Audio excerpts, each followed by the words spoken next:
Presiden Venezuela Nicolas Maduro menjalani masa penahanan sambil menunggu vonis di Metropolitan Detention Center, Brooklyn, negara bagian New York, Amerika Serikat. Penjara federal tersebut dikenal dengan kondisi buruk. Sejumlah laporan menyebut fasilitas ini kekurangan staf kronis, rawan kekerasan antar narapidana, hingga pemadaman listrik berkepanjangan. MDC dibangun pada era 1990-an sebagai respons atas kepadatan penjara di wilayah New York. Namun, seiring waktu, penjara ini justru mendapat sorotan karena sarana yang tak memadai. Beberapa tokoh terkenal pernah ditahan di MDC, antara lain penyanyi R. Kelly, sosialita Ghislaine Maxwell yang terkait dengan terdakwa kasus perdagangan seks Jeffrey Epstein, mantan pengusaha farmasi Martin Shkreli, ex-raja kripto Sam Bankman-Fried, hingga musisi Sean Diddy Combs. Sosok yang diduga pemimpin kartel narkoba, Ismael El Mayo Zambada Garcia, juga pernah mendekam di sana. Kekerasan menjadi hal yang kerap terjadi. Pada pertengahan 2024, seorang narapidana tewas ditikam. Sebulan berselang, napi lain meninggal akibat perkelahian. MDC juga pernah mengalami pemadaman listrik besar pada 2019. Ribuan napi terpaksa bertahan dalam suhu dingin dan kegelapan total selama hampir sepekan. Insiden itu memicu investigasi Departemen Kehakiman AS yang berujung pada kompensasi sebesar $10 juta AS untuk 1.600 tahanan terdampak.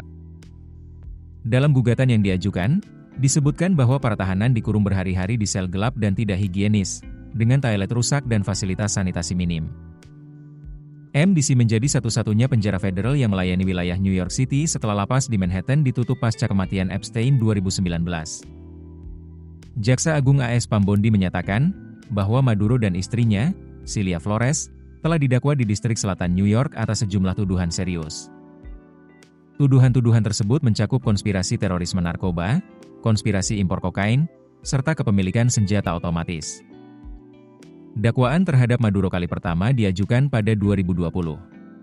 Pada Agustus 2025, pemerintahan Trump menggandakan imbalan untuk informasi penangkapan Maduro menjadi $50 juta AS. Ia dituduh sebagai pemimpin kartel de los Soles, organisasi perdagangan narkoba transnasional. Trump berulang kali menyebut Venezuela sebagai pengekspor utama narkoba ke AS, dan menuduh Caracas mengambil alih hak minyak milik AS. Keputusan bisnis terbaik datang dari data, bukan tebakan. Mudah berlangganan Business Insight dengan subscribe with Google.